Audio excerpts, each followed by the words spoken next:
to the Regular Guys podcast, brought to you by 365 Athletics, with your hosts, Zeke Prado, Gary Rona, Jude Oliva, and Let's go! You're going to do your intro after? Yeah. So when you're like, this is Zeke Prado. I'll just come like this. What's up? Hey, what's going on? TV land, we're like, TV land. I'm bringing you in the fourth wall here. Okay, you guys ready? Yes, sir. All right. What's the name of the show? Oh, hey, what's up? Welcome to the Regular Guys with your hosts, Zeke Prado, Jude Oliva, Gary Rona. And again, we are the Regular Guys hanging out at the La Mirada Studios in La Mirada, California. Hanging out. And today we're going to have a little small talk, right? Recap of last week's show. And then talk about some of the upbringing in sports and then what was happening during that time period, man. 'Cause we grew up at different times. I think a lot of people really enjoyed that piece. There's a generational gap, you know, and when it comes to sports and upbringing and all that, how it's all changed. So, pretty cool deal. Evolved. And I'll be playing some Mario Kart while all that's happening. So, we'll bring it up a little bit later. So, if you're ready to challenge me in Mario Kart, let's go. So, well, yeah, sports this weekend. A lot of good football, right? You guys watched the college football yesterday? No? I missed it, but I saw the highlights. I wish Indiana. Oh, I almost called it. I was calling upset. They came on late. Yeah, then the other game that's interesting, the team's interesting, is Northwestern. Yes, sir. Yeah. You know, and I don't know if it's, because Wisconsin just, is still like out of the gate and they're still stumbling, finding their quarterback or whatever. But Northwestern is knocking people off left and right. Right. And I mean, they're going to get to the Ohio State, then it's going to be for real. But, at that point, sometimes confidence, keeps you in the game. Sure. Sure. And, they're really opportunistic and they play good defense. So they can stymie good old Ohio State. It might be a fun game. Yeah, usually, I mean, teams like Wisconsin, you talk about them coming in and trying to find their footing. Usually teams that are predominantly run heavy like Wisconsin don't have those problems because it's always easy to just there's a good answer just turning around and being able to hand the ball off and get 4 to 6 a pop and lean on that while you're going. But like you said, Northwestern plays some really good defense. They're really well coached.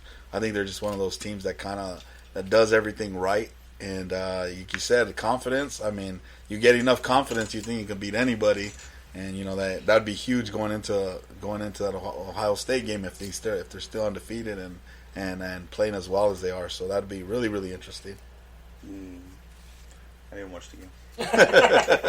And Notre Dame's a team. I'm not a big Notre Dame fan, but they're a team that continues to put some points up. They got a good quarterback. That Ian Book, he's a good quarterback. And he, like Mahomes, where he runs one way, throws the other, finds a way to escape. Unorthodox. gets the first down when he needs it. I mean, he's a pretty good, legit quarterback. So, I just don't know. Notre Dame always gets there, and then they lay a golden egg. Yeah. So I don't know if they're gonna be able to carry that through. Well, they're a good squad. I saw them a couple weeks ago when they played Clemson in overtime. So.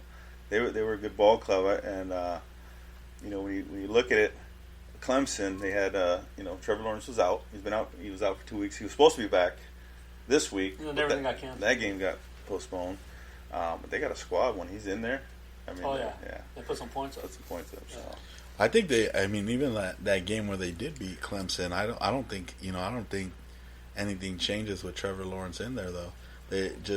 I thought Notre Dame did a good job of, they took some heavy punches in that game and kept their nose in there. They didn't falter. I think a lot of that has to do with having that experience at quarterback. I think Ian Book's I feel like he's been there 6 years already. But get an extra year. Get one more year. That was 7th year, but it's a whole different story. But you could tell that even when they took some of those punches from Clemson. They were doing a good job of executing. You saw Ian Book still kind of weather the storm and make some plays that kind of changed the game in that game. So there's not. You can't put a price on experience. I know that. And it's just like one of those guys. You have a guy like that who's a great leader. It goes a long way. Yeah. What about your SC? Well, they're 3-0. Like, let's not forget that part. But wait a minute. They backpedaled to 3-0. But they are not playing like. I grew up an SC fan, so obviously here in LA the expectations are a lot different. So I'm one of those kids that grew up and I've seen a lot of different eras of USC football, and nothing compares to the Pete Carroll era, obviously. But that's like John McKay and John Robinson had some pretty good seasons. Yeah, it seems like we got to go on the generational gap that goes outside of John Robinson.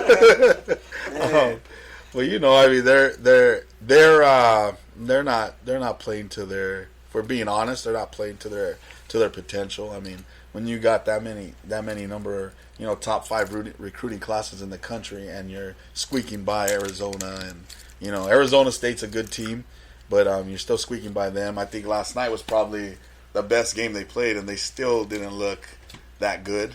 Utah's, I feel like, is down this year a little bit. Yeah, they're not. Well, that was their first game as well. So you look at those things, and you're like, how good are we really? I like to see them perform a lot better, but it's coming from a fan, coming from the fan's perspective. Well, do you think their head coach is legit, or?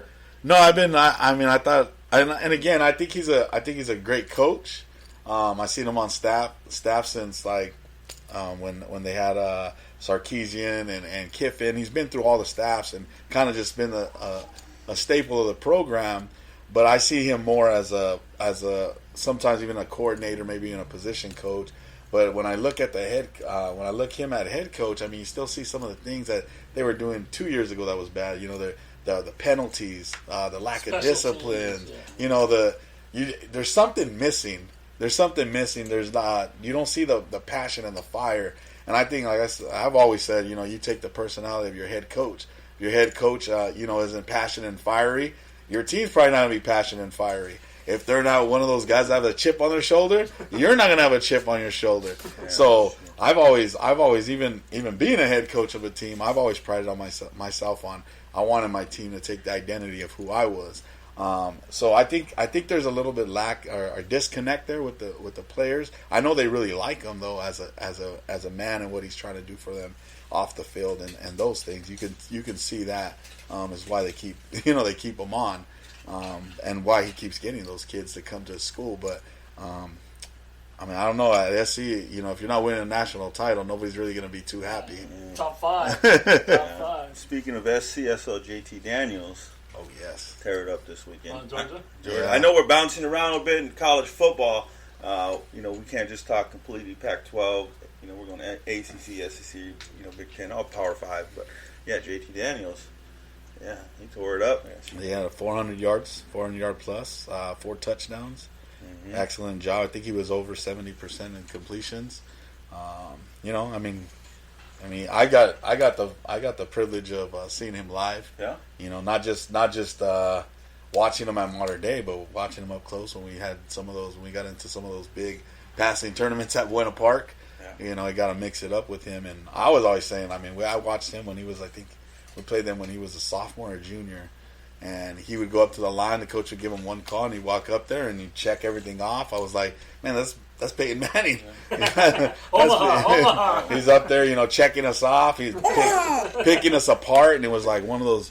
It was just always impressive to watch him play. And I know he had a rough break going into his sophomore year where he tore his ACL, but he would bounce back and and do some good things. So it was good to see him back on the field. He's a junior right now, Georgia. Well, I don't know. Are they counting this year? No, they're not counting this year. So everybody gets a year. Are you kidding? So Ian Book's going to have 8 years? Right. So DJ Turner, wide receiver at Pitt. Hey, Arthur, you still got eligibility. Yeah, one more year.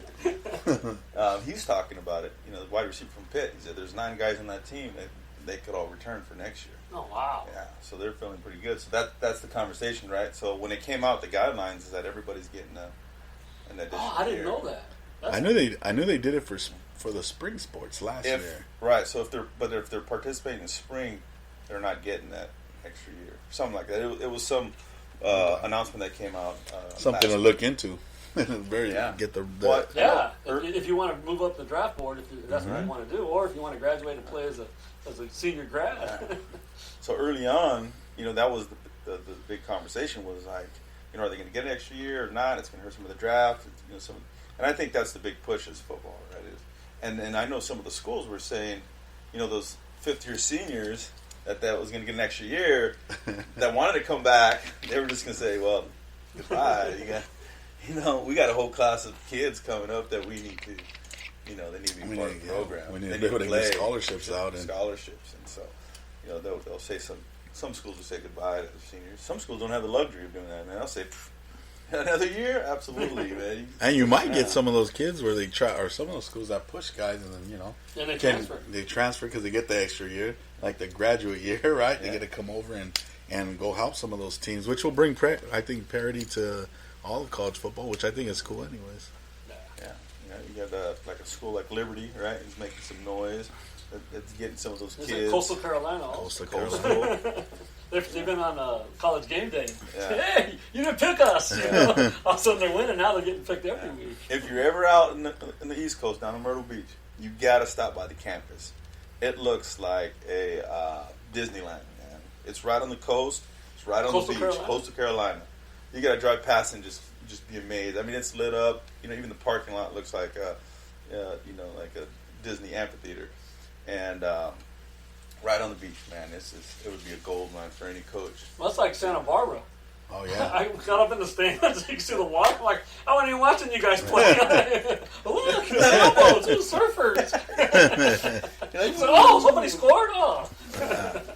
Yeah, we've seen some cool stadiums. You guys have been around, right? I've been out to Notre Dame, seen that campus and stadium. It's been awesome. I would always visit campuses. Been down to UT, down to Texas, when Baylor, stopped there. South Carolina, Georgia Tech. Man, some of those stadiums out there on the East Coast. I've Man, been to a lot. yeah, I would always try and stop at just randomly if I was driving cross country somewhere. And I Trying knew to find that a I was, spot. Yeah, I would just pull up to the school and then go get my own tour. When the guards started I'm chasing trying to you. think. Yeah, Lucky you were fast. trying to think what school. Me and my nephew Michael, we jumped the fence one day to go play some catch with no On the football. field? With no football though, we were just out there, playing to throw touchdowns. We were in the stadium and Like a recruiting tour Yeah. without the coaches involved. That's cool. so yeah, a lot of cool stadiums out there. I wonder what's going to happen though with no fans in the stadiums. Just like, is it going to stay like this? Are we going to, because they shut it down this weekend. They said no, Yeah. we can't have All any the fans. spikes going on with all the cases. Yeah, I know for some of the players, they're like, it's just not the same, not quite the same experience. When you step into a stadium with 100,000 people, and now you're stepping into a stadium with Yeah. Crickets. fake sound, Yeah. booing to the home team. And then they got a limit on how much they can pump the sound in, Right. 75 decibels. So Yeah, that's interesting. A lot of players talk about it. Basketball went through it. That was interesting to see basketball like that when you're talking about stadiums or, what are they going to keep it like that? Are they just, pro teams say, man, it's too expensive to have a stadium, or is it worth it to, keep it going? well, they're getting TV money. TV money, right? But think about it. All they needed is just basketball court, and then they had all that video board behind it. I mean, how much do you need all that stadium Well, for really the fans, yeah. for the fans, right? It's an income. But these are the owners. The owners really care about the fans. When you go into Dodger Stadium and you're buying a $17 hot dog and a But you need $25. Look at all the revenue they lost Okay. because they didn't have those guys buying the $25 hot dog. Because at the end of the day, it's all about the money, right? It's all about the money, man. It's all What are you about the gonna do? money. Well, $20 the park. It's like we'd rather keep everybody home and watch it on TV instead of selling them a $25 hot dog. I doubt it. Yeah, You that's all the experience. You get those sneaky dudes like myself, we Yeah. bring our backpack and my own hot dog. Stuff in your I back. don't spend money on nothing like that. I'll tell you where there was affordable snacks at. It wasn't a stadium, but it was in Roman Rebel. yeah, your local Pop Warner football Those team. nachos are a little overpriced themselves. Yeah, they were too cheesy. Not enough jalapenos. Actually, I know people that used to, and maybe you can attest to this. I know there's people that used to go to Rebel Field when they were when the practices were on just to have dinner. Because in Rosemead, I won't say their names, but well, hey, that chili cheese fries, man, you can't beat it in comparison to maybe Rick's. That's one of my favorite chili cheese fries places. But a snack bar food, I mean, you just gotta have it. You gotta have it no matter where you're at, right? Absolutely. But going back to the affordable snacks at an event was the Masters in Augusta, Georgia. You went to that? I went to the day before. I didn't go to the actual Masters. I went to the warm-up swing. You went to the third round? The second round? You went to the warm-up? The kids were playing in the tournament is what I saw. But you get to see, they're all walking around like, they're getting ready. And each winner has their own house on the golf course somewhere. They have their own, where their family can come stay while they're playing. And that's where they stay. They stay on the Augusta golf course. They have... like a shop, and everything is wrapped in the Masters. Your cup, your hot dogs, and it's like $1 or $2. So you can go in there and just load up on snacks. You would think that it'd be expensive.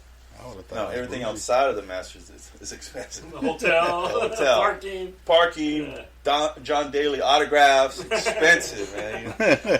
Yeah, the whole place is just like there's tons of money going there. So it's all about the money, man. Going back to the money. Absolutely. Going back to the money. So, Absolutely. But speaking of food, my favorite chili cheese fries is Tops. Tops in Pasadena. Actually, I think you were the first one that ever introduced us to that. That combination. Tops.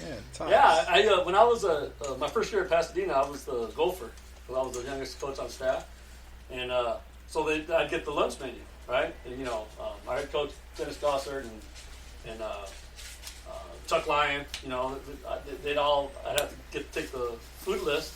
And so we had these two linemen that were our line coaches from UNLV. They both blocked for Icky Woods. They hated him. Right? Yeah, because Icky wouldn't practice. He's always in the training room. And then Saturday night he'd play, have the reporter talking to him after, and all the linemen, everyone hated him. He wasn't a player. He wasn't my guy. Icky was my guy. Yeah, on Madden. You couldn't tackle him. Tecmo Bowl. No, It wasn't Tecmo Bowl. What was it? Tecmo Bowl. Bo Jackson was everyone's guy. That was my guy. Icky Woods. Yeah, so these two guys were just out of UNLV. One of them played at PCC for Goss, and he came back, and he brought, so they were guard and tackles. And so I got a list one day to go buy food, and I said, you're going to Tops. And so both of them said they wanted 2, chili cheese fries in the box. I had never been to Tops. I didn't know what it was, right? So they were telling me they wanted 2 each. I brought 1 and 1, and I almost got killed. Don't mess up a big man's order. Can't shortchange a lineman. I came back, and I'm looking at all this food, and I put it on the table, and everyone grabs their stuff, and so the 2 linemen they get 1 box each. One of them grabbed 2. The other one's looking around, and they're like bears. Right? It's like, where's my 2 boxes? And I said, I got 2 boxes. They said, no, get your butt back over there and go get me 2 more. I had to go back and grab 2 more. So they split 2. I came back. I swear, I came back. I just started opening my sandwich and started to eat. Right? I look around and they were done with the second box. I started 3. I think it was 3 scoops, and it's like a whole box of food. They were tremendous. Tops. I gotta try Tops. I don't know if I've been to Tops. I think you have. I'm telling you, the Tops the I've other been one's there. the How hats. far back we gotta Yes, go? the hat. The hats, chili hats? cheese fries with Alright. pastrami Pastrami on on top. top? Oh my god. That's a game changer. It's also an artery clogger, but if I'm going out, Park I'm going far away so you can walk. But if I'm going out, I'm going out with one of those. I know. We're supposed to be healthy guys. We're supposed to be healthy. But, Art, what's your favorite chili cheese fries, Art? Either Rebel Field or Rebel Field? Rebel Field chili cheese fries. Do they have Don't real sleep fires? on them, right? Yeah, they're my favorite. I'm telling you, man. they're- Something they're- about You grew up them. there, Rick's. though, too, right? You had a Rick's. you had a milk bottle when you were a kid, and then you had chili cheese fries when you were I'm trying to make their after elementary practice school. run over to get chili cheese fries, but they're gone every time. Rick's on Garvey. That's another place. Yeah. They have the chili, but it's like a red chili. Like Tommy's, like the running one. No, Tommy's a little darker, a little bit spicier, but this is like it's almost like chorizo grease they Yeah. got in there or something. It's I man, haven't. They probably use lard. yeah, They probably use probably lard. it's fantastic. I've eaten at Rick's, but I've never had the chili cheese fries. Yeah, Had them from Jim's. yeah, it's all Oh, right. Jim's Right? Burgers. Yeah, that's all right. Depends which one, because they're classified. You guys know this from being with me. There's a clean one, right, which is What, on with Valley. eggs? They had Right, eggs yeah, in the window? there's a clean one. There's a big There's a house. dirty one, right, which is right by Garvey. Yeah, Garvey yeah. Intermediate, and then the dirtiest Jim's is the one by you. Wow. Yeah, and that one seems to be the one everyone likes the most. That So. used to be run by Local Armando. special. Mr. Jan and Armando, man, those guys used to run it right there, the burger place in Rosemead. But we used to go to the one in Valley, on Valley, because of the zucchini fries. Yeah. Yeah, but also because they were on Wonder Years. Remember when they? Oh, Yeah, they filmed it there. Yeah, they filmed gyms at that or Wonder Years at the Didn't know gyms. Yeah, What was that girl's that's one of name? our coach. Winnie Cooper. Winnie Cooper. Our Oh, coach Winnie was. Cooper. I'm trying to think of the coach that was in. He said he was in a couple of scenes, and Well, in that film. yeah, so a couple students from Rosemead, they were part of that scene, the gym scene. I don't know if anyone knew this, but we were in a movie. Remember? Oh yeah, we were. Oh yes, and I saw My it. and Father's they- Love. Or what was so it? we shot the pilot. We I shot know, the but pilot. where'd you see it at? I never saw it. No. So we shot the pilot. Is what happened, right? It was for the American Family with Edward James Olmos. They shot. We were the pilot that they sold as the show. So What, the people actual, saw it? Right. So the actual episode was a female football player. What? Yeah. So he had daughters, and so remember the guy that we were smacking on the head. We jumped him. You guys heard him, man. You He guys was- you didn't know what Mexicans were all about. How many times did we? How many times We did that did scene run like that scene? 14 times. That run back? Yeah, the run back.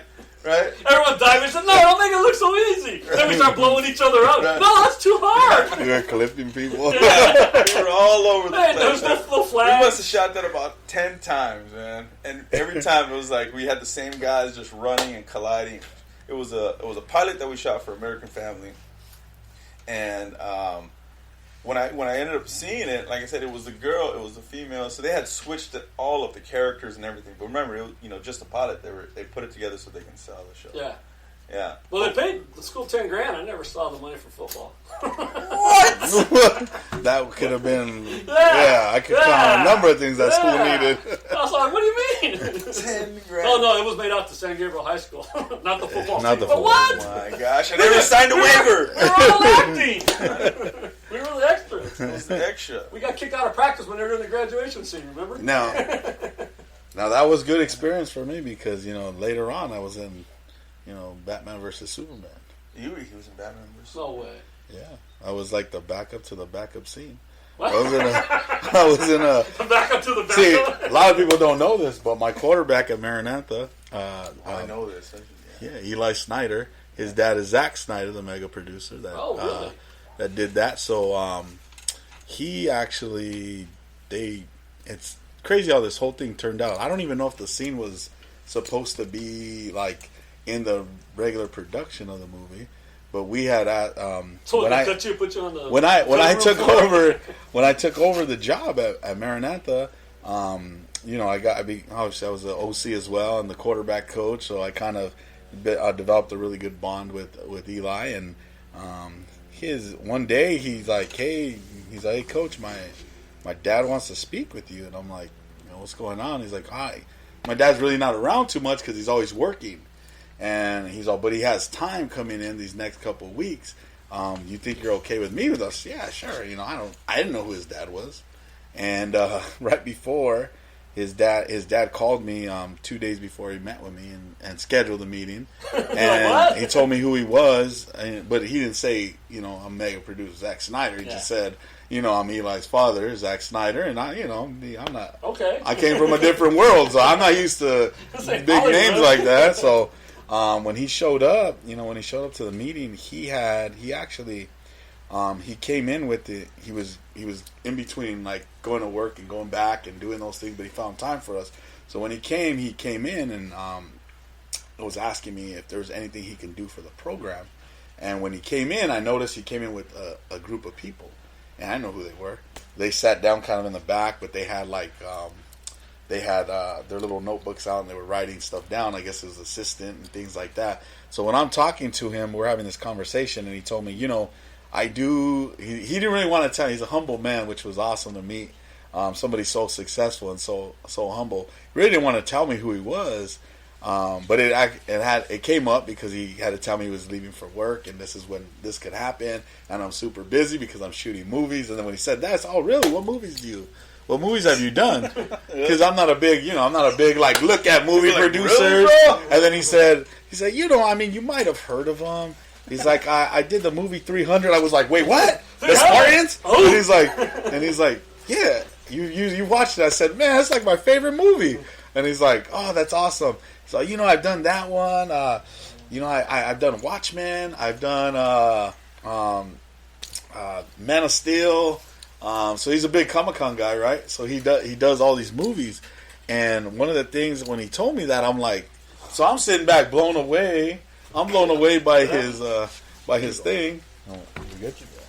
I'm blown away by his by what he does and what he's done in his life. That I'm not even thinking about anything else. But like, wow, I'm meeting this famous movie producer, and he's like, so I got some money I can help help the program out with. And I was like, wow.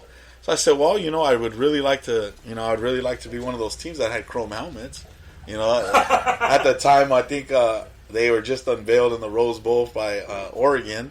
So I was asking for chrome helmets, and as soon as I said that, he looks at his assistant and he's like, write that down. She starts writing everything down, and he's like, well, what I think we could do is I'm in the production right now of shooting Batman versus Superman. And I was like, oh, wow, I knew they were coming up with that. I didn't know that it was you. And he's like, so I'm thinking we could probably put a football scene in there where, we use, Metropolis versus Gotham City, so you can see his head racing. And he's telling me that, we'll use the Maranatha logo as Metropolis logo, and we could just do something like that. He's all, you know what, let's meet again in 2 weeks. This is in the summer. We'll meet again in 2 weeks, and I'll have my costume designer come up with something. And I'm like, wow, okay, so looks like chrome helmets are a go. And he comes back 2 weeks later, and they came in. I kid you not. It was myself, the AD, our two ADs at Maranatha. We sat down. I invited him to the meeting. He came in with his, award-winning costume designer, his people and all kinds of stuff. And he comes in, and they had a whole, like the storyboard of what it would look like, how it was going. He also brought in his production guy to show me the video we were trying to do, because we were trying to do a promo video on our program. So he was talking about how they wanted to do all that stuff, and he showed us a uniform, and it was an all Nike uniform because we were a Nike school at the time, and it was like from head to toe Nike, the chrome helmets. I was like, I'm sold. I mean, you give me anything, I'm happy, but that you're gonna give us that? And he's like, well, I'm still in talks with Nike. Long story short, we ended up getting Under Armour because Nike didn't want to do home and away, and that's what he demanded to be in his film. So we ended up going with Under Armour, and yeah, he ended up using those uniforms for the scene in Batman versus Superman. So you got a home and away uniform and chrome helmets? Chrome helmets, cleats, wristbands, gloves, scullies. I mean, everything Under Armour. I mean, girdles, things that we didn't even need. And he supplied 100 kids, and I only had, I think, 60 kids in the program. So we had extra stuff. And then when they shot that, they actually shot that scene at East LA Community College at halftime between ELAC and I forgot who they were playing. But we had played on a Saturday morning. You do that sometimes at Christian private schools. Yeah. So we played in the morning, and we got to go watch. It was Alex Villalobos, who had played for me, was playing at East LA. So I was going to the game anyways.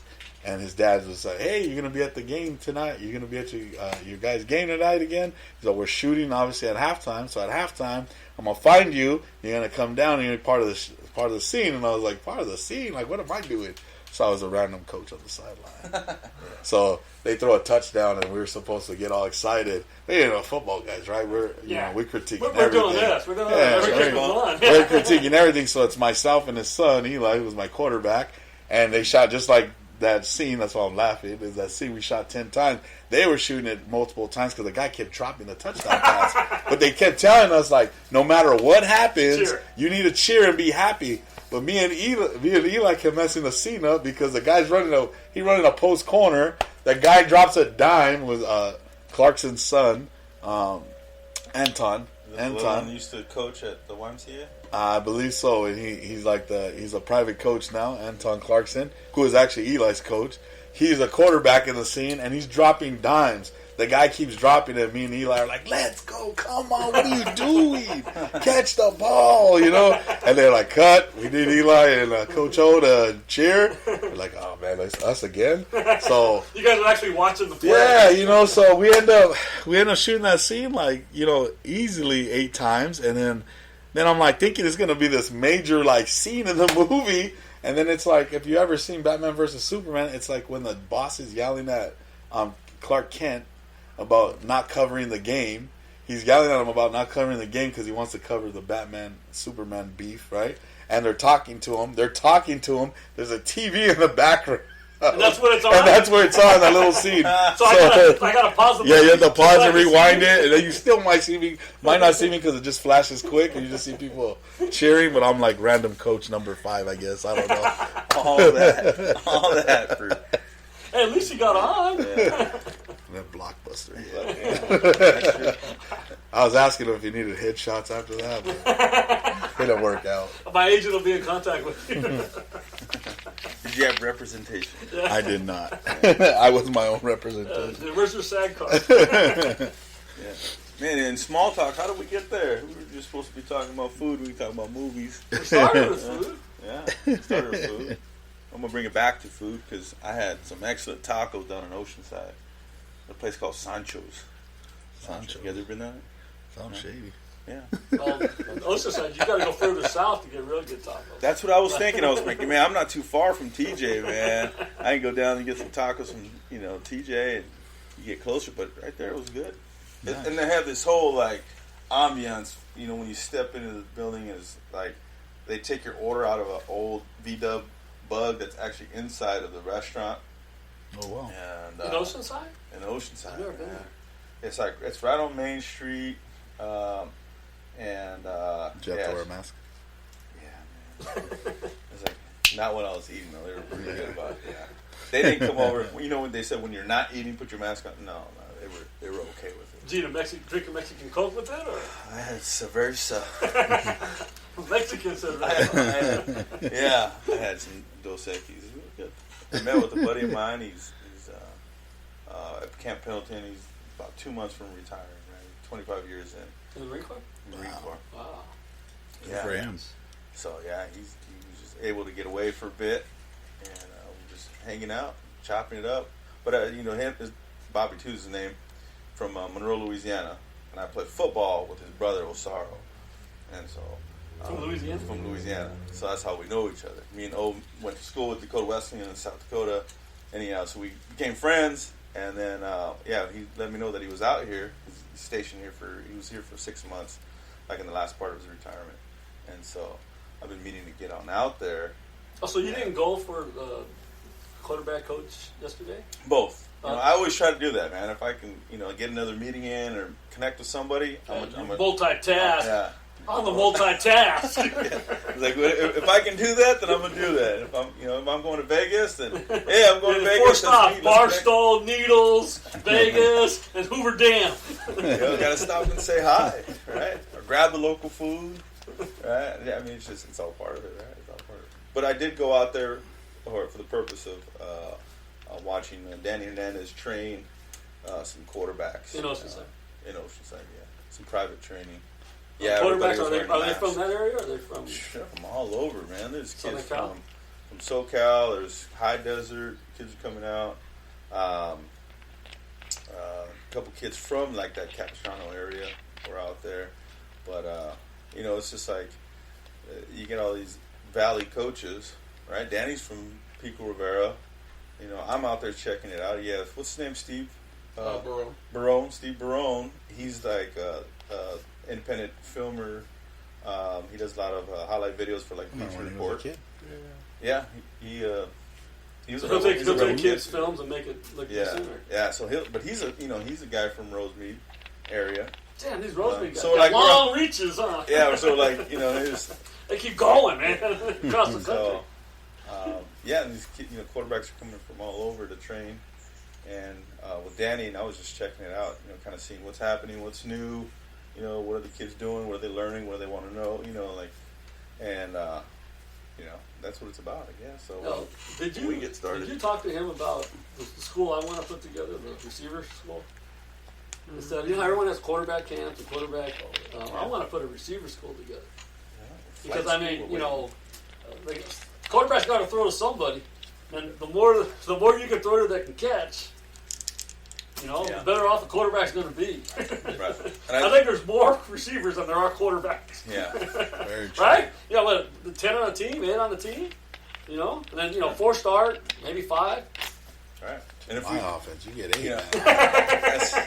Yeah, you can practice now. You're almost tired, between reps. The shin splints go away, As soon as all this pandemic is over, we'll get it started, get it going. But it's just so hard with no available space unless you get your own patch of grass at home. Got a patch of grass? No? Got to buy That's one. not enough over there. No. Coach. And it's dying already. It's dying already. I'm getting in trouble. Hey, we'll just put artificial turf out there. You never have to water it. You're drought resistant. I'd like to put it out here in the front, but Diana would fire me. Try to make this as athletic as possible, so we get more things accomplished here. But you got to compromise with your wife. No, it's not a compromise. You're right. Yeah, you said it. You said it the other day. I didn't want to say it because she was kind of lingering around, but. Can't get a batting cage back there for Messiah? No batting cage? We have one back here in the grass area, but we're moving past. He played the machine pitch. He was a machine pitch the last 2 years, so we had the machine back here and a little net set up for him. I mean, before it was like he would just make contact and always hit in the area. It was nice, and it wasn't until second year, which was last year, I started getting a little power on him and. Hit the neighbors' windows a couple times, and I'm lucky my neighbor's all about sports, so he's like, "Hey, good hit, Messiah," from next door, throwing the balls back and stuff. Thank you, Tom. We appreciate you. But we're definitely that's something. He's so into baseball now that he's starting to look at like different things and trying to find different areas to try to get like a cage or something, something portable. I looked into. They weren't so darn expensive. I was looking into one of those inflatable ones. I don't know if you've ever seen them. They're selling them now. They're inflatable with little nets on the side. It's like a little cage within it, and take the air out and put it away. Build it back up the next day. But I haven't seen them. Yeah. They're pretty cool. But we're trying just kind of going with whatever my son's into, and try to provide what's best for him and what he needs to keep succeeding. So. Yeah. Things to look into. Yeah, well, that leads us into our next segment here. We're just going to bypass the recap of last week's video and get right into upbringing, because when you talk about that, man, you talk about upbringing and what you were learning when it comes to baseball. What was that like? If it was Sandlot to what your kid's going through now, where you got all the bells and whistles, all the apparatuses, bands, bats that record your swings. Right. And your launch or your velocity off the bat and all that. Right. And that's intense. Yeah, when we were playing, T-ball, and we'd always have that tee that they would have to tape at the top because we would bust it up. Right. The duct tape is what kept it going. So that upbringing, and even with baseball, and for us, we our baseball switched, at San Gabriel because we had a good program, but then they brought a new group of coaches that just elevated baseball, right? To a whole different level. Yeah, because the Guzman was a professional baseball player, right? And Stan and Lloyd and all those guys, they had played college baseball, so he had that part of it. But then you had a new generation of baseball coaches, right? Which is Wallace Gonzalez played for the Braves, and then his staff, and they taught us like baseball was here. We weren't playing. Remember you were talking about playing ice cream bowl? Yeah. We used to play reverse baseball. We used to play like backwards baseball, where if you're right-handed, you had to bat left-handed, and then first base was third base, and we would play those games. If you're righty, you had to be a lefty? Yeah. So we would play those games, but when the new staff got there, they're like, "No, we're practicing. Yeah. You're hitting the tires. Yeah. You're taking 100 hacks. Your hands are going to be bleeding. You better go get some work gloves." I remember guys used to show up to batting practice with gardening gloves to take hacks, man. And then they had those posts and tires that they set up. They cut in half. We would just swing and hit through it as many times as possible, and then rotate in the cage, and then it's just like just a machine of baseball, which elevated our game. We go from playing the playoff to being a 22-1 baseball team. At one point, or 21-1. I forgot what it was. That's still a lot of wins. We lost in the first round of the playoffs to St. John. Yeah, you're playing some dudes though. Yeah, I remember playing center field and seeing. I think it was like second or third inning. Their cleanup had taken John Grable, a major league pitcher that played for the Pirates for 12, 13 years. Man, he had a long career. Yeah, I remember he's a lefty and just watching that ball. It went into the wash. I stopped chasing it, man. I right off the bat and I just watched it go. That was it. It wasn't one of those things where, man, I might make a play at the fence. No, this was out. The minute they put the bat. Yeah, this was out. That was a different league, man. It's a different type of baseball. Because we had been playing, I don't know, low division. We weren't. But that year we played Division 1. That's the division you were in the playoffs? For playoffs, yeah. I swear to God, man. That takes little old San Gabriel throwing D1. Yeah, we should have stayed in 6 or 7 and played Yeah, Fort Winnie right again. now. Ring. Yeah, well, we had a lot of good ball players on Yeah, you did. that squad, right? Edgar Varela, he's the hitting coach for the Minnesota Twins right now. Oh, really? Yeah, so he played with the Tigers. He got drafted and then went to LA City to play baseball. And then he got into the organization, got into coaching. Who else was on that? Yeah, the big guy. Big Willie. The guy used to put Charlie. him into Charlie used to put him to the wash. Yeah, sometimes onto the hill of the golf The course. golf course on the other side? Yeah. You get a backspin and put it in that was pretty the impressive. 14th That was green. pretty impressive. That's when I think I was watching. This is after I decided, I was just gonna focus on football and basketball. And I remember as new guys would come in, and I remember watching batting practice one day, waiting for the bus to come pick us up. I was like, I'm gonna stay here, watch some batting practice. They were having like damn near a home run derby. So when I realized, guys, the times have changed here at San Gabriel with the guys. We were getting in and playing. I was watching those guys hit into the wash. Guys like I've never seen anybody hit with Wallace until I seen those kids come in, and they were hitting them into the the football stadium alongside Wallace. So I was just like, wow, we're pretty talented here. Yeah. And all that changed, right? So baseball changed. So was it like that growing up? And I'm not putting Coach out here. I'm the old one. I get We know it. he's a I get generational. it. He's a generational cat. Let's be honest. So, like, what was it like? Were you showing up with your old Babe Ruth baseball glove? Baseball growing up for me was like, Little League was like every season. That's what you did, And it wasn't like specialized like nowadays. Guys have their own private coaches. They have their own backyard batting cages with machines and soft toss and all that stuff. It wasn't nothing like that. I mean, it'd be baseball season, so Little League would come around, and we'd have the Little League season, right? So if Little League was over, football would roll around in the summer, then we'd go to football. And if football was over, we'd go to basketball, and it would just rotate. And soccer wasn't around. Girls softball was just starting. I mean, when I played the 70s, I don't even think there was that many girls softball leagues. It was Little League, And if a girl tried to play Little League, everybody would throw at her head and then she'd quit. So, sorry. But that's the way it was. It is nothing like it is today. I mean, it wasn't like you were talking about, kids, getting drafted out of high school. It was, with the internet, with everything that's going on, with how all the information is out there. I mean, there was none of that. Yeah, it was like, you were lucky if somebody discovered you if you were pretty good. It's like you were lucky. There was a lot of good kids that came out of the high school I played at. I mean, that's what John Glenn High School was known for, was baseball. They were a baseball school. We weren't a football school, I'll tell you that much. We went 3 games a year there. But baseball wise, that's what people did. And we had some major leaguers come back and coach us that played minor league baseball, and that's where I learned baseball from, was from a minor league catcher. He was good, Nick Klistoff, and he was one of the best coaches I ever had in baseball. I mean, he was really good. Not the level that Wallace was at, but this was the 70s, Yeah. I graduated in 1979, so going through high school, like I started 75, 76, 78, 79, and people were still using wood bats, aluminums. There was no pop like there is now. Yeah. Aluminum bat sometimes hurt more than a wood, so you would use a wood.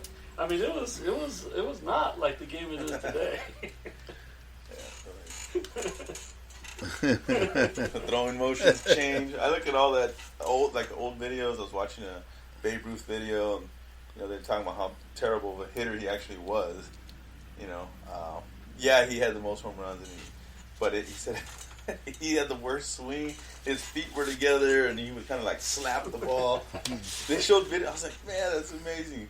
But they weren't throwing 90 miles per hour. True. Yeah, and that one picture, he pitched 14 innings if the game was 14. He'd still be in. It's like a double hitter. Yeah, I got 2 today. Give me a couple more beers between games. Right. Yep, beers, and sit there be smoking cigarettes. Yeah, cigar. Plate. Yeah, they weren't athletes. Yeah, that's stuff. Like, it's interesting to just see all of that and like how it's obviously changed. Well, you want to hear something? Yeah. That you guys probably had no clue. I played with my freshman year. We had suspension helmets, no air, no bladders. Those old helmets that had like a leather thing inside of a strap. It looks like a jock strap, and it came to like a little. It was like 6 fingers, right? And there was a little rope on the top of it, and there was a piece of plastic that they would tie in there, or a piece of rubber, right? And then the thing went around your head, and it was one of those where you put it on there, like it went on. You're like, okay, that's perfect, that fits, because it wasn't moving around, right? And there was no bladder, no air, no cushion. We only had the cushions here, and when you would hit, your ears would ring. I mean, because it was like, think about it. It was like a web of ropes, and then a helmet on top of it, a plastic helmet on top of it, and 2 rubber pieces on your ear pads, and that was it. Yeah. I broke 2 helmets my freshman year because they were so old. I'm sure they were 1950s, right? They were so old that when I hit, the ropes in there broke. And so they had to get me, like my 3rd helmet, and the 3rd one was too tight, and I always had like all these pimples and stuff right here from that leather thing that would come on you like this. It was just terrible. Terrible. And then my sophomore year, we got bikes. They threw all the suspension helmets away. We got bike air helmets. Yeah. That was the first year air helmets, right? So think about, think of like the FDA or whatever doing the test or whatever, right? So think about all these helmets that got approved or whatever. How many do you think failed with the bladders? So like you pump it all up, you're all having your first hit, all the air went out of them, and then they broke and they didn't have any extra, so you're playing with a helmet with no air. Oh yeah, it's all rattling around. When you're running. I swear, half our team had busted bladders in our helmets, and we played the whole season like that. Nowadays, they won't let you play, unless you have a knock safe or whatever. Guaranteed helmet. You got to have $1 million policy just to wear a hat. We were playing with ropes, and then we were playing with bladders that would pop the first hit you did. And you know how the bladder, it felt good. Then after it broke, your helmet's down here. I had like a constant cut on my nose every time I would hit because my helmet would crack my nose. You weren't supposed to hit with your head anyway back But then, no. coach. Come on. Hey, we were taught to lower the launch like a missile. That's when you were taught to use your head. That makes no sense. Now that we have the best equipment in the world, like we're playing flag football out there. I don't know. The rules have changed so much. Oh, yeah. It's just amazing how the thought process was so backwards. Yeah, I've seen those helmets. My dad used to have a helmet, a suspension helmet. Yeah. And my older brother would wear it, didn't have a face mask. And he... Yeah, that's what it was. Yeah. It was the old 1950s, the leather, but then they put a face mask on it and made it plastic. That's all it was. Right. That was the technology back when I started playing. Yeah. You had that. But we had one that my dad had. For some reason, I don't know why he had it. And then my older brother would wear it. And then he would have me put on my football pads. And he'd blow you up. And he would like, all right. Did you get the ones from Sears? You get the Packers, and you get the little plastic shoulder pad. Halloween? Yeah. Halloween helmet with the plastic thing that would move up and down. Yeah, he would wear that. And then he would tell me, let's go. He'd throw the football at me, tell me one-on-one. I was like, oh my God. I said, I have a helmet, shoulder pads, face mask. You don't have anything. He's like, I don't care. And he would run at me and just smack me, like full head, just all head, just bam. And that thing, when he said it smacked, it sounded like it cracked every single time he would hit me. Yeah, and it's like a ringing. Like, when I say, oh, your ear's ringing, that's when you knew you got hit hard. Every time you hit, it was ringing. You know, I was answering the phone. Hello? Hello? Right. Now they have helmets that track the impact. They track and the angle and send mom and dad a text message. Like pushing. Junior just got hit. he got ear hole and blindsided. Yeah, we better head to the field. Yeah. We better stop our dinner and put our wine away. I say, man, I mean, you look at it now. I mean, it's like I said. I mean, it's like playing flag football now. I mean, you can't touch nobody, you can't hit nobody. I feel bad. I mean, it's coming from a guy who coaches offense, but I feel bad for the guys who play defense. It's like, how are you supposed to tackle? You can't hit them here. You can't do this. You can't do that. You get fined for things. You get targeting, and then you can't play the game after. It makes it so difficult on the defenders. It's crazy. And then, like, you look at reactions, right? You're talking about parents. You said, the helmet that causes impact and record data and all this stuff, and the parents' reactions are so different. I remember I had my first concussion playing against Bell Gardens. Yeah, I know nothing about that. I'm playing quarterback, and I hey, take off. Fine. Yeah, what game? What's your name? What you answered? I let you play. I don't blame you, Coach. I said ever since I was a kid and we played, right, it was like you got dinged, right? Like even though things were fuzzy or you blacked out, you're like, oh yeah, you got dinged. You see the star. Yeah. I just remember after I got hit. I mean, I kind of remember, right? I got hit in the back of the head. I ran. Took off running. I should have probably slid, right? But there's no things back then. It's fine. Only baseball players slid back then. So I try to take on two defenders, and I get hit. Somebody hit me in the back of the head, and I just remember the flash, and then that's it. And then I remember playing. I remember things were going very, very slow, which was better for me. The game slowed down? Yeah, which was better for me at quarterback because then I started completing stuff. But I played to the end of the game, and then they advised me at the end, to go get checked. My mom was there, and they advised me to go get checked because I might have a possible concussion. And my mom looks. I think if you remember this, but my mom was like, "Well, he wanted to play. That's his fault." Like that's the reaction. Matter of fact, that's the reaction we get now. You hear that now, and some parents are like, "Oh my God, he's got 10 attorneys lined up." And it's just amazing how things have changed so much, and just the things that as a coach you kind of hear now and go through. And when I played, when we played, it was so much different. But you gotta, I guess, adapt to the times. I'd like to get the perspective of women, right, that were watching high school football. You married a cheerleader, right? So she was out there cheering for you, hooting and hollering while you're getting your head, banged in, right? She loved it. Yeah, absolutely. Absolutely. They all did. And now that you have kids, right, and he's getting ready to play football, and she's like, I'm not. I don't think we want them to. I don't know if we want them to play that yet.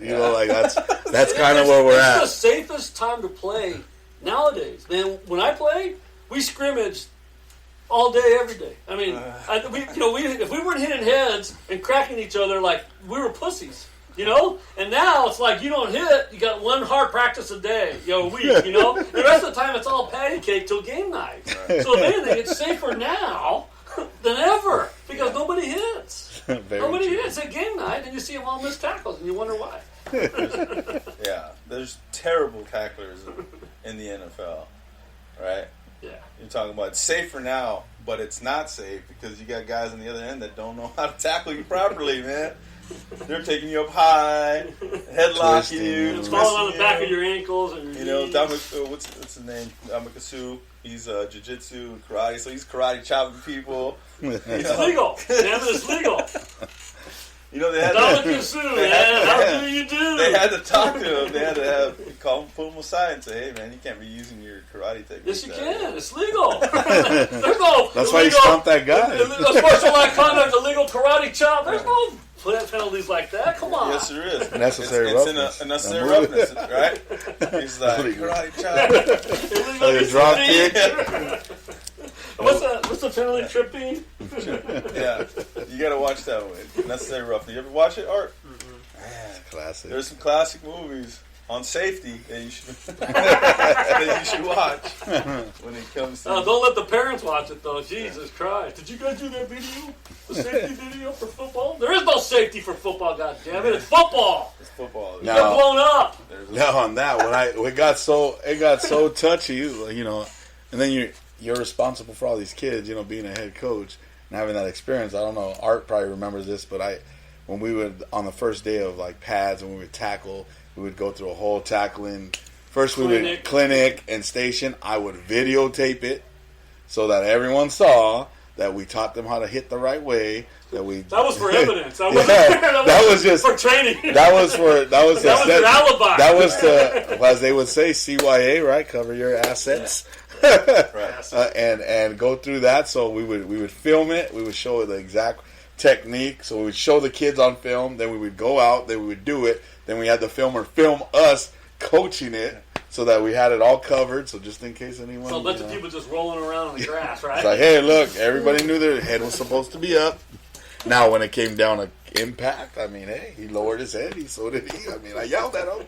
You heard me yell at him. Nice impact. Stop doing it. Right. Speaking of impact, so the college coaches expect the high school coaches, right, to coach their guys up, right? When you send them off to college, they gotta be ready to go, right? Mm-hmm. Right. So when I went up to school, if I could draw this up, they would put one guy here, one guy there, one guy there. They had these cones over here. You have a cone there, and then you'd have another 3 guys right there. Right? This guy was supposed to meet this guy there. Yeah, like 15-yard head start, man. Well, was this kickoff? And then he would go, right, those 2 guys would meet, and then this guy would come around the corner. Like 30 yards of just running, full speed, and they called it Tiger Alley. And everybody did it during the first, Hell Week or first week of camp. Like this was like the tell-all here of initiation. So they were going. They called it. I said, man, this is the worst drill ever. I'm gonna opt out of this drill. What is that? I said, I'm gonna be the shortest cone right here with the least amount of impact. And Johnny, you're the next cone, and when it's time for us, we're just gonna run right past each other. We're gonna whip. Whoosh. But we used to see guys broken collarbones, guys get knocked out, mouthpieces. Yeah. I mean, I couldn't believe we were doing this. It was called Tiger Alley. So you guys that played ball with me in 01, you remember that. I said I would never run this drill, ever, as a coach. Man, there's a lot of drills that, they run now, like Oklahoma drill, but I would just condense it. Yeah, absolutely. I would condense it. Keep it within 7 yards. Right, because you get that running back 10 yards back, and the linebacker, and then the line's creating a hole, and boom, these guys are just crushing each other. Right? And then it goes the collarbone, then it goes concussion, starting to tailback is out. I've seen it. Yeah. Ooh, man. So, speaking of that safety, man, as a coaches, you got to be safe. I think one of the safest coaches is probably like Pete Carroll, and his techniques. And they tackle well, too. Seahawks and the SC tackle. It's pretty much rugby. Did you guys ever play bowling in the ring? Yes, I did. Unfortunately, I don't know if you remember this at San Gabriel, but we were freshmen and we used to get, when we got punished, if we ever got punished, or if we machine gun. Two guys. No, the whole team versus you. So or if you disrespected, which was hard for us because we were very successful freshman team, and we used to get picked on. Remember that? Obviously, when you're a freshman, everybody gets picked on. We'd go into the locker room, and of course, it was a little bit of a hazing that would go on where the upperclassmen would haze the freshmen. Well, as freshmen, we didn't think we should be hazed because we were more successful than our varsity team, and we used to let them know, and sometimes we'd get in trouble for it. And whenever there was a coach around, the coach would flip out and be like, "Oh, you're tough. All right, you guys are that good. You're tough. Then you're gonna come down and you're gonna be part of the machine gun." And they would line up the entire varsity team. Just like that, and they would unload on the one kid. Yep. So what would happen? They would just run right at him? Run at him, boom, you take the hit, you got to get the next guy. You fell down, they waited for you to get up, and then boom, you kept going. It Are was you rapid kidding? fire. It was boom. He's going. You better shed him off, shed block, Do you whatever. hit him, or do you just try to just Yeah, just hit him, and just like, the next guy's coming, so. Yeah, next guy, the next guy, the next guy, the next guy. And the whistle, he'd blow a whistle and go? No, he would just go on his own. Right. Also, even if you were stunned? You were getting cleaned up. Yeah. And then the last That's the guy, stupidest drill I ever saw. and then the last guy would wait. And then all that space in between, he'd still be back here. So he wouldn't go with the line? And it was always the meanest dude. It was usually Donut. It was the meanest guy. The dirtiest player would be The last guy. He'd come at 100 miles an hour, And just downhill. And then you wonder why we were the way we were when you walked in. Yeah, you guys hated each other. You guys all wanted to kill each other. You guys would laugh when you knock someone on their ass. Yeah. Wow. So that drills the machine gun. Bull in the Wow. ring. Bull in the ring. We did that one. Good bull in the ring. Bouldering was nothing compared to that. Which is illegal, by the way. Now. That should be illegal for sure. I always loved bouldering when the coaches start numbering you. And you don't even remember what number you were? So he'd call a number out. I would just go and hit the guy. Two guys come out, you're like, 22, which one? wham! 15, wham! I wrote out what number are you? I don't know! I just want to hit somebody. Like what are the coaches thinking? Like how How is that football? How is that football? That's my What is question. football? Hey, they do have that trick play where they come out in a line and they Yeah. go line up. That's what that is, but it isn't you go jump off sides and blow the other guy The up. swinging game. What is it? Swinging game? What? Wiggly wiggly. What about? No, Daffy Duck. That'd be tough. What about our first couple years? Playing Junior All-American, Yeah, we did all that stuff. where we would break the record every day. Oh, yeah. We just add minutes to up downs. Yeah. Like we would start practice. I don't even think we stretched, but we would just start practice in our stretching lines, and he'd be like, "All right, we're gonna break the record today, fellas," and it'd be like, How long would that take?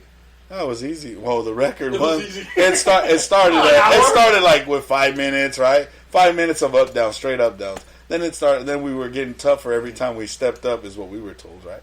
Yeah. You're a kid, you don't have a choice. So it's like, all right, I'm tough then. So then the next week it was like 10 minutes.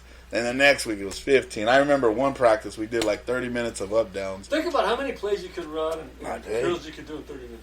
Yeah, I know. Instead of We didn't have very many players though. Oh, okay. Then you got them. We You had- got them in. We had 32 blast, 33 blast, 38 and 39 sweep. toss right, toss left. No system. It was just Just like, hey, Just you're gonna tough. line up here. Tough. You're gonna line up here, and then we're gonna go that way. All right. Sounds good. Let's go. Go. Can you remember like the guys what they look like doing up downs? You know, Legs don't even get up The anymore. linemen would just lay there and then just try to. And the whistle go again, just fall. yeah. They never got off their belly. Once they hit, it was done. It was The done. linemen. I mean, we had didn't kids. deserve We it. had kids that just peed themselves because they couldn't go to the restroom. Yes. Because if we stopped the clock, we had to start over. Yes. So people just didn't say anything or just pee themselves in line, doing up downs, and just by the time we were done, it dried so off. tough. The smell too. Yeah. That was bad football, but you know, hey, it's part of. You can talk about upbringing, right? It's part of our upbringing. Part of the upbringing. Think about. I know, and all these guys get mad at us when we yell or get tough. Just shit, we got the shit kicked out of us, man. We were Burma Row, Bull in the Ring, freaking, what was the other one we had? Goal Line Crunch. Back then, the Happy Days was big, and they had these two guys called Malachi Brothers, and they did the Malachi Crunch, where they were in a car derby, right? And then they would both say, all right, Malachi Crunch, and the other brothers said, Malachi Crunch, and then they would pick one car, and then they would crunch it, with their big car. And so our coaches loved that, and so like they had this one drill where they put two guys here, one guy there, and they go, Malachi Crunch! And they blow it when they thought someone was a pussy or something. Malachi Crunch! Right? We're like, shit, Arona! And I forgot what that Pinky Tuscadero. So they say, Arona, you're Pinky! So that was what the Malachi brothers were trying to kill Pinky, and Fonz went in there and saved her or whatever, right? And got his car blown up, and she won the thing. But so like, whoever was Pinky was the one that got crunched. So they were like, Arona, you're Pinky! So, fuck, I'm Pinky. So he's like, they're getting the Malachi brothers, wham! The Malachi Crunch. Yeah, talk about, TV and... Influence of TV. 70s, man. Man, that was tough. That's tough times. Tough times growing up. Yeah, all this shit's illegal now. You do that, you get sued. They take your house, your car, your wife, everybody. Take your kids, sell them to Mexico, Yeah. It's Trump leaving them in cages. Yeah. I'm not talking about politics. We're going to stay away from that one. Politics, but that guy, man. Yeah. He's like, don't be taken care of. It's like, you just said, like, confirmed, yes, that's happening. You just confirmed that was happening. For a long time saying no, it wasn't happening. Now you confirmed. It's unreal. You guys are bizarre. But yeah, the upbringing for us, I think when I was growing up, having, I guess, to me it was always like they were rough, tough coaches, or guys. They were just tough guys. Like that was their personality. And that came out in the sport, and that taught us. It wasn't like, hey, you have to be manly men. They were just like, hey, we're the way we grew up. We're kind of rugged, and so that they passed that on to us. They always call it the lunchbox guys, right? Yeah. The first football team I played on was in 6th grade, and it was flagged for the elementary school, right? And we had this one coach. The 5th and 6th grader went undefeated the year before.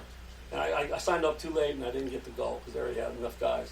So then my 6th grade year, my first year actually playing organized football, and it was flagged. And our coach, when you made a mistake, he'd tell you to bend over. You bend over, he'd turn it behind you and kick you in the ass. Whack! Right? So it's like, we'd be at school making fun of each other. When someone would mess up in class, 2 + 2, 7, bend over! All the football kids would say, bend over, like you're a dumb shit. You're going to get your ass kicked. But that was like my first introduction to football, right? And so like, he would love, he's an ex-high school player or whatever, so he would love when you would hit and flag, you weren't supposed to hit. So like, he would like, give you like, credits for bend overs if you blew someone up. So I learned to blow up guys that I was going to tackle with a flag, even in games, and he would love it. So we'd watch. We had the old 8mm film, and his dad would film us, and we'd go watch the film. And we get a blow up. He said, you got saved 2 kicks, So like you were getting credits, I learned all about credits and banking, right? Getting my ass kicked in football. That's the lesson you learn. Finance lessons. Also, if I do 2 things good, I get 2 back. Now going back, I mean, obviously, Zeke was talking about having that tough, coaching or those tough guys. Like you said, I don't think any of them ever did things, maliciously. They just, that's their era, how they came up, and they had to, display that to us. And I think I didn't start. I was like you, a lot like you, Coach. I didn't start playing till later on. I think Zeke, we were very similar. We didn't start playing till I think what was it, 6th grade? Played tackle. Yeah. We played Rebels. 5th grade. 5th or 6th. Yeah, somewhere around those lines. So, we were a little bit late to the party. There was kids that had been playing since, they were little, and they already knew the whole thing about tackling and the whole pads and everything. So I know when we got there, I think that was one of those common bonds we shared that ended up making us really close. Like, we both didn't know what the heck we were getting into, I'm telling you know. They give you a cup, you're like, hey, I got no card. And it was one of those deals I gotta get a story. that was one of those deals, that first year playing and doing those things, and I came, and I know I think I shared with you a couple of times, Coach, but like, I was two different people, when I was a lot younger. I mean, a lot of people don't know this about me, but I was a really, I was a troublemaker. I got in a lot of trouble. and obviously, one of the reasons I didn't sign, like, I wasn't one of those kids that was like, yeah, put me in football. I didn't know anything about. I mean, I played the sports in the streets, right, with all the gangsters and stuff like that on my block, but never, nothing organized. It wasn't like a passion, like, hey, I want to play this year. It was like one of those things somebody told them to do for me to keep me out of trouble, and it was a family friend who was one of our coaches, and I don't even remember Pocho. There was a guy, I don't even know his real name. He was Rosen, you get a nickname. Everybody gets a nickname. So he was really close to our family, so he had told them, like, hey, you should stick him in football, like, put him on our team. He's the age I coach. Put him on our team. We'll straighten his ass up. And so it was one of those where it was like, I kind of got forced to play. So I was out there, and I mean, I like sports, so it didn't bother me, and I was never scared of hard work. So all right, I'll do this, whatever. We're going through, and one of the things that I'm going through and teasing now and talking about, like, we did those up downs and stuff like that.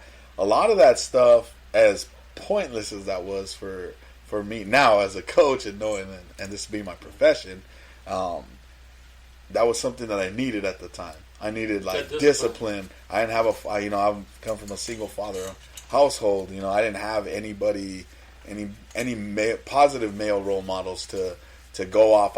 I never even got yelled at by a man until I started playing sports.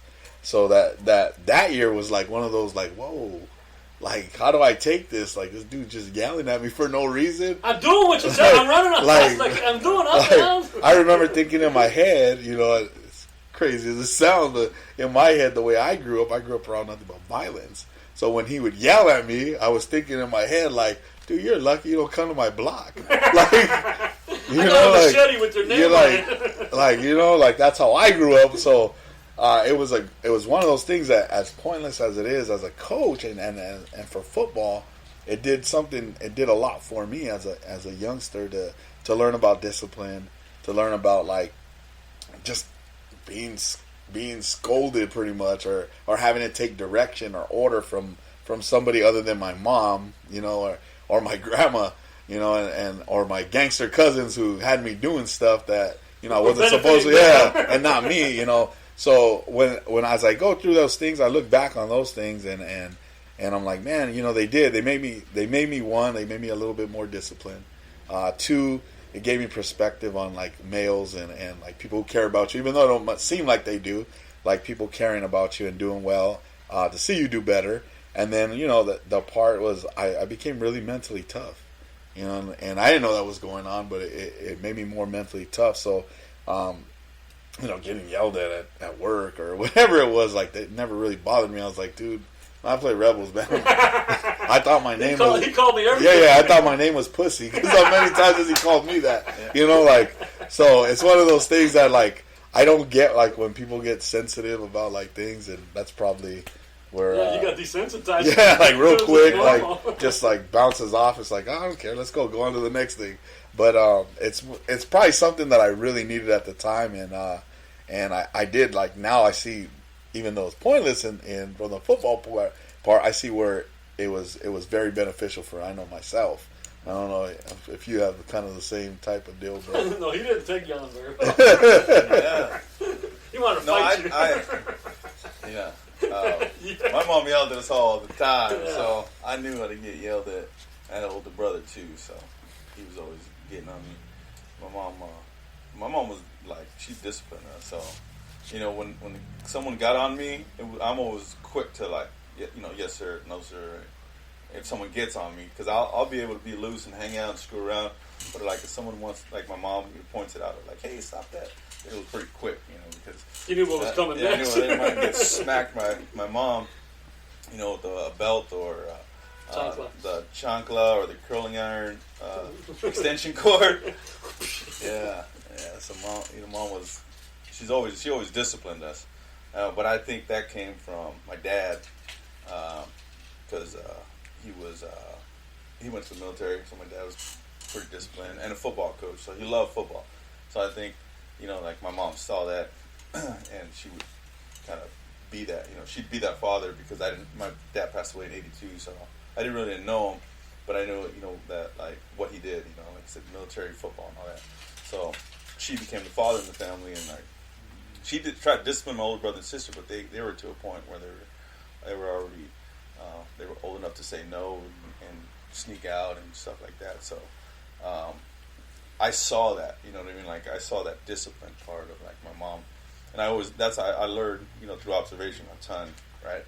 People watchers and stuff like that. So, but when we played football together, and they were disciplined, they blew a whistle, man, I perked up, like what's next? How can I serve you? Am I supposed to be getting something? Did I not clean something well enough? Right. Stop pulling the weeds. Yeah, I was lucky that I had a dad.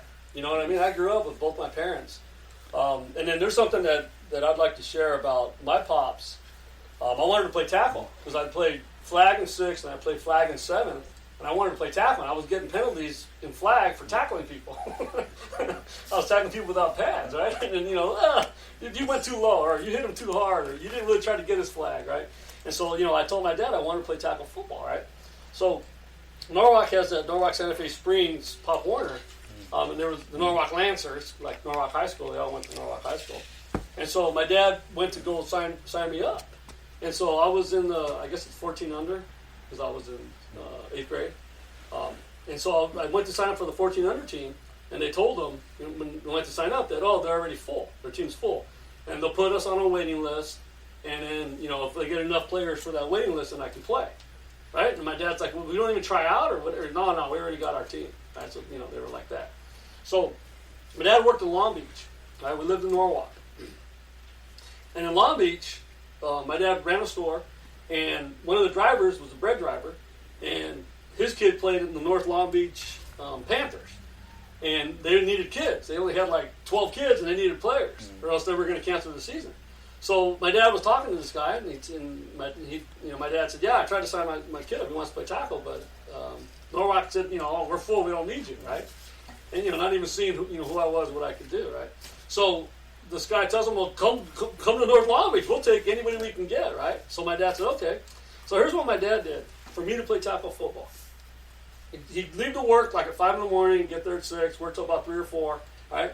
Drive home, right? And in North Long Beach, he worked in the store in Long Beach, like right down the street from where we practiced, right? Jordan High School, right off of Cherry and the 710. That's where our home field was, and there's a park right behind it. That's where we practiced, right?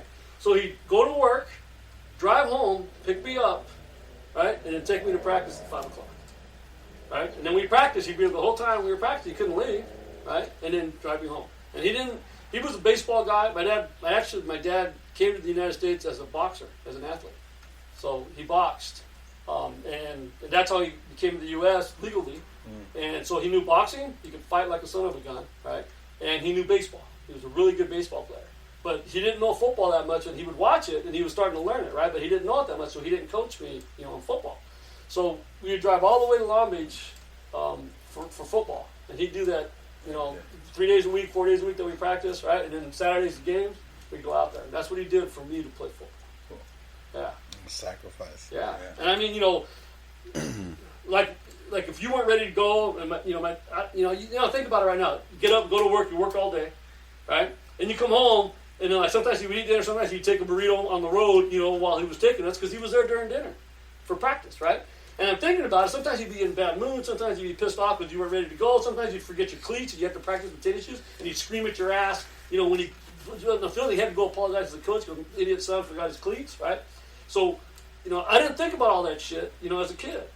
Right? And to think about what a parent or somebody does when they do stuff like that, everything that they're going through just to get you to go play your sport. Someone, these kids nowadays, and so I didn't appreciate it until I started coaching, and I started doing stuff for kids that I knew that didn't have parents or money or whatever, and I would buy them cleats and gloves or whatever, right? Or how much is the physical? $25. All right, here, give this to your mom. Go get a physical, right? So stuff like that I did because I knew, and I realized after what my dad. The sacrifice that he did to do that. Think about it. He was gone all day, and part of it was because I was practicing. It was fun though. Awesome. I was fun playing football. Tackle finally getting pads on. Yeah. My mom made the sacrifice. She'd go to work from 8 to 5 at Mervin's, and then get off work, and then come down, pick me up, and then pick me up at 8 o'clock when practice was over. I think it was. I'm not sure. We started at 6. 6 to 8. 6 to 8. Yeah, 6 to 8, right? 6 to 8. That's tough for a single mom. My mom. Well, when I first started, obviously it was recommended I play, so I started doing that. So the first couple of weeks, I got dropped off. So they would organize a ride for me to get dropped off. Once we got pads and stuff like that, and as I got older, my mom was always working 2 or 3 jobs to make sure we were okay. So we didn't always have her. My grandma wasn't. She never drove. She wasn't in that. So there was times where I would literally, I don't know if you ever noticed, I would be like drenched before I even got to practice because I would just put everything on and just run from where I lived to Rebel Field. I would run there. I would jog there. And as I would complain, though, starting to jog, I started telling myself, "There's extra work. Like you'll be in better shape getting there and doing those things." So I think that's where little things like that is where I think I developed, where I never was scared to do extra stuff, or I wanted to do more because I didn't feel like I was doing enough. I think I developed that stuff by accident, to be honest with you. And the mother of invention. Yeah, or watching my mom, work extra jobs to make sure that we can have cleats or things like that. I know she had picked up a job at the Coliseum. When they had the events and games and stuff like that, and we were asking, how come you get another job? Like, we already don't see you. And she'd be like, well, so you guys are okay. And never understood what that meant until as I got older. Cleats cost money. Yeah, everything, the little things. The physical cost money. So I've always been very, very grateful for those little things. And if it meant getting another job, my mom never really let us go without. Obviously we had limits, she'd tell us, hey, we can't do that, like the Letterman jackets and stuff like that, hey, well, I didn't even ask, even though we're getting all these awards and these cool patches, I never even asked my mom, to me, that was like something I don't even want to put her, because I knew what, and I knew she would try to go, do something for us, but I was like, you know what, I'm good, I don't need a jacket that solidified my career. So that kind of was one of those things I never really asked her for. Made sure my brother got one though. I made sure I was working obviously, and I made sure he got one. I made sure it was another kid, Isaac Valdez, who I coached, coach as well, who was amazing quarterback, 3-year starter for us at San Gabriel, and I know his family was in a situation where they couldn't afford it, so I actually bought both their jackets for them just to make sure they had. They had it because I remember what that felt like. So, little things like that, I think, and when I share those stories, I always tell, I share them with my kids because, now they see a whole different side of life. And I try to explain to them that, not everybody's this fortunate, and there's people even more fortunate than you. But you guys don't have to worry about the stuff that other people worry about. So the least you can do is make sure that you understand and be appreciative of things like that. Say please and thank you.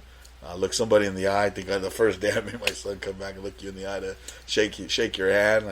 Little things like that go way further than anything else you can get materialistic wise. So I think, obviously, Art knows those were some of the biggest things that we talked about in our program when we coached them. But those are all things that I think that you learn as you get older, and you want to make sure that everybody has those skills and things going through. Hey, do you remember some of that stuff, like look people in the eye and Yeah. How to shake hands. Well, I grew up with it just because of playing football. And like I said, getting coached up by Coach O and Coach Oliva. And my uncle. That's fine. We're both coaches. Both coaches. But yeah, like for me, I learned that really young just because for me, just growing up in Rosemead. But I moved a lot when I was younger, so that was one thing that was really different.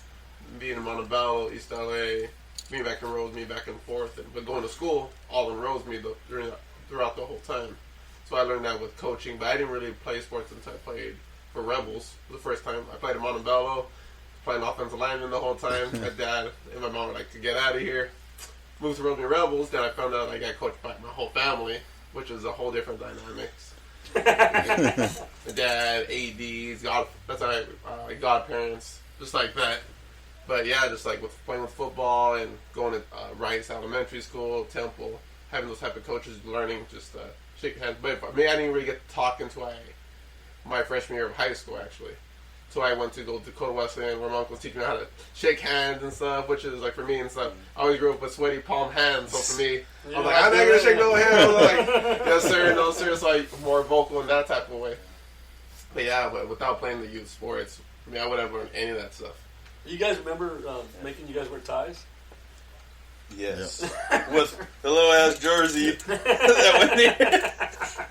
They're baggy. The white ones were. We had the new blue ones, but we didn't get the white ones, right? So they had the little hoochie tie, right? Yeah. So we wore a tie and then shirt underneath, and then it was like a crop top. But yeah, that stuff like that went a long way because none of you guys ever didn't know how to put a tie on, So I had a clip on. I think wore the. I clip on. No, I know how to tie a tie. Make sure after obviously in high school, I still didn't have really anybody to teach you those things. I do. I grew up without a dad, but like my stepdad came into the picture a little bit later. But he's straight from Mexico, straight from the ranch. He's one of those dudes I still look up to, like hardworking guy, doesn't ever say anything, never says no, just puts his head down and grinds. But those things, I never really learned those things. So I know when you had told us we had to wear a tie, I'm like, oh my God, one, where am I going to get a tie? Two, I did a lot of stuff that was foreign to these guys. Like two, when I do get this tie, what am I going to do with it? Like, I don't know how to tie it. My mom don't know how to tie it. So my mom, being the problem solver she is, she said, hey, I got you a tie. And we don't have to ever worry about you wearing it because it's a clip-on. So I was like, let's go. All right. Problem solved. So I went through my whole high school career like that. And only until I got to college, I realized when they told me, like, the first time I had a press conference and they said you have to wear a tie and, like, do all this stuff, I looked at the coach and said, Coach, I don't want to sound like, hey, I don't even know how to do a tie. And he's like, what? You got to be kidding me. This is Alan Friesen. And he's like, you got to be kidding me. He used to call me Section 8. you got to be kidding me, Section 8. You got to set the imagery for Alan Friesen, though. He's a big bald-headed coach with a big chew dip in all the time. So when he talks to you, it's like chew dip all over, spitting all over you. Don't wear a white shirt, right? And I believe from what I remember, he's from Colorado, originally from Colorado, but he's not your typical Colorado guy. He grew up in the inner city of Colorado, so he knew how to talk to us like all us inner city kids. So that's why he used to call me Section 8. And you got to be kidding me, man! Come here, let me show you. I'm gonna show you this one time and one time only. So he taught me how to do a tie, and I was like, all right. So I kept practicing in his office. I eventually got good enough to do my own, and believe it or not, like that's something that ever since I'm like, every man should know how to do a tie. It's unacceptable not to know. I mean, I understand the circumstances, but yeah, you don't need it, or you've never been. Yeah, but you need eventually. You're gonna need one. So when I got hired at Buena Park as a we call it Frosh Academy, which is an early intervention teacher, I was told to run the program, and one of the first things I could think of was teaching. Obviously, you have boys and girls in there, but teaching. I taught the girls and the boys how to do a tie. It was and they got graded on it. That was one thing they had to do. And then I taught both boys and girls about interview attire.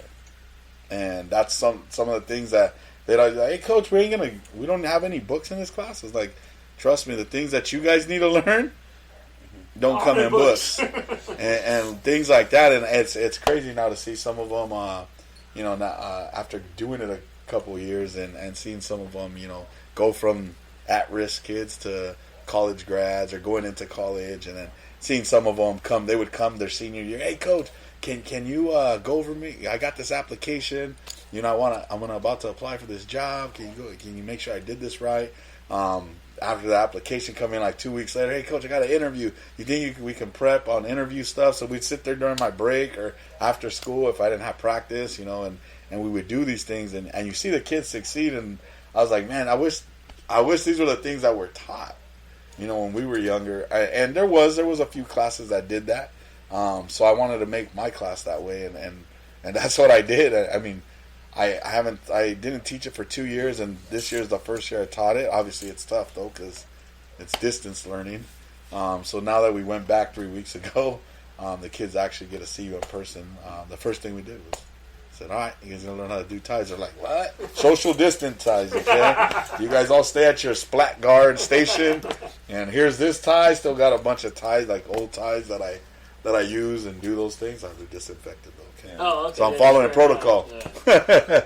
But I think those are those little things that you learn, and when people bless you with those, as what I call them, life gems, I think you're always appreciative of those things, and you like implementing those rules. Time was kind of like, you got to be kidding me. Then what killed me was like, I think other sports saw that we were doing it, so then the next season is basketball, and all of a sudden the basketball coach wants to do it. Yeah. Now I'm like, all right, clip on, here we go, dust it off, let's go. You're back in business. Let's go. But it was cool because people knew, like, if you didn't wear the jersey, even if you didn't wear the jersey, the tie like kind of said something special about you, I think. It's not changing the culture. Yeah. My experience with ties and interviews and jobs, and I always tell the kids, if you need me for a reference, call me. Put me down as a reference, man. I will pump you up and you get the job. It's like, it's nothing on me, It's not going to affect me if you go and do a shitty job as an employee. It's on you. It's on you. They're not going to call me back and say, hey, man, you sent me somebody's not working hard enough. They're not going to do that. Right? So, true. Yeah, absolutely. So if you need a reference, give me a call. I will vouch for you. Yeah, call him. Yeah. Give me a call. So, well, hey, man, I think that's some good insight to our upbringing. And again, this is the regular guys, and we're still getting our, our intro out. Who we are as regular guys, and the program is going to change. Hopefully, we can keep our producer here. I missed the first part of the video. Yeah, that's on me. That's on me. But we got the audio, so don't worry. It's a podcast. PowerPoint. The video is secondary. Pictures. Yeah, pictographs and be like stick man. And this is what we saw in the courtroom For the first part.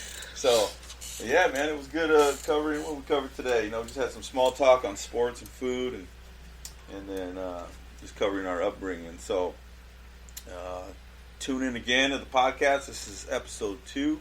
I'm going to work on having some segments and kind of breaking up this video, man, so we can get it out smaller segments so you can actually listen to the whole thing. Because I know we had some people listen to actually the whole 2 hours. That's of how long the we were podcast. The first one was 2 hours. That's So like a feature film. It's 2 hours. 2 hours. So I'm going to try and break it up in 20, 30-minute segments, and so we can get get the podcast out there. And then we appreciate any other feedback. I know that there's a lot of people listening and watching. I think we're up to let's say about 50 people. Right? With 50 more people than we had when we started. So that's a start, and we appreciate all the feedback, all the the text messages, or hey, that just the insight of what you saw in your perspective. Because again, we're the regular guys, just hanging out, talking about regular things, and getting our perspective on it. And well, if people are offering suggestions, ask questions like, what do you want to hear, or what do you want to talk about, or what do you want us to talk about? Because I'm sure everybody out there, you have more followers than anybody that I've ever met. that I know personally. But I mean, you know, like ask the questions like, you know, how did you learn to do this, or you know, how did that come about, or I heard about this or that story, you know, and we'll talk about it. Yeah. So, all right, man. Other than that, Art, give us the outro. There's no outro. Just stop recording.